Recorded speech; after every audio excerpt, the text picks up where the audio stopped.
السلام علیکم ورحمۃ اللہ وبرکاتہ، نحمدہ ونصلی علی رسولہ الکریم، اما بعد۔ شیخ الاسلام حضرت علامہ ظفر احمد عثمانی رحمۃ اللہ علیہ فرماتے ہیں کہ میں ایک زمانے میں حج کے بعد مدینہ منورہ گیا۔ ان دنوں حجاز مقدس میں بہت غربت ہوا کرتی تھی۔ ہم لوگوں نے کھانا کھانے کے بعد دسترخوان کو لے کر ایک ڈھیر پر جھاڑ دیا تاکہ روٹی کے ٹکڑے اور ہڈیوں کو جانور کھا لے۔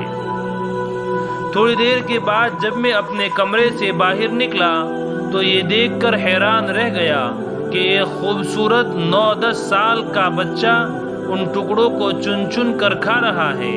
مجھے سخت افسوس ہوا۔ میں بچے کو لے کر قیام گاہ میں آیا اور اسے پیٹ بھر کے کھانا کھلایا، کیونکہ میں ایسی ہستی کے شہر میں تھا جو غریبوں کا والی اور غلاموں کا مولا تھا۔ میرے اس برتاؤ سے بچہ بے حد متاثر ہوا۔ میں نے چلتے وقت اس سے پوچھا کہ بیٹے تمہارے والد کیا کرتے ہیں؟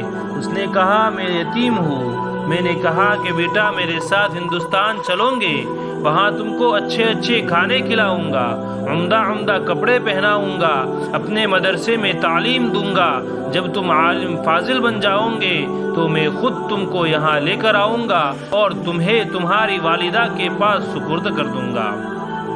تم جاؤ اور اپنی والدہ سے اجازت لے کر آؤ۔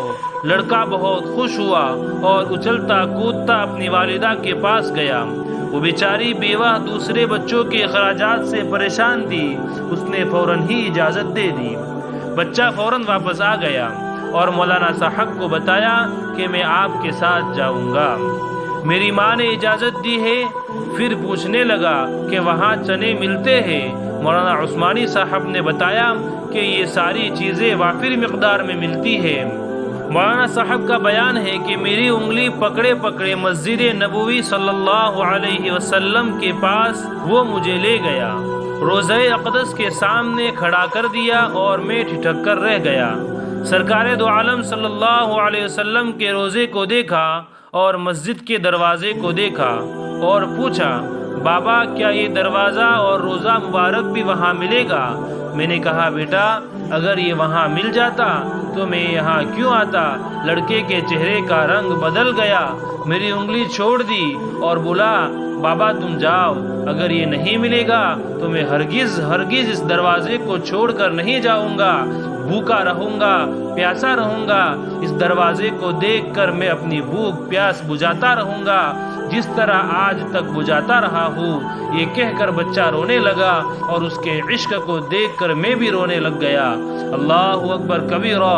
کیا عشق تھا اس 9-10 سال کے بچے کا، اور ایک ہمارا عشق ہے کہ روز اپنے آقا صلی اللہ علیہ وسلم کی سنتوں کا خون کرتے ہیں۔ آج ہم نام کے عاشق ہیں، بس باقی قربانی کرنے کو بالکل بھی تیار نہیں ہے۔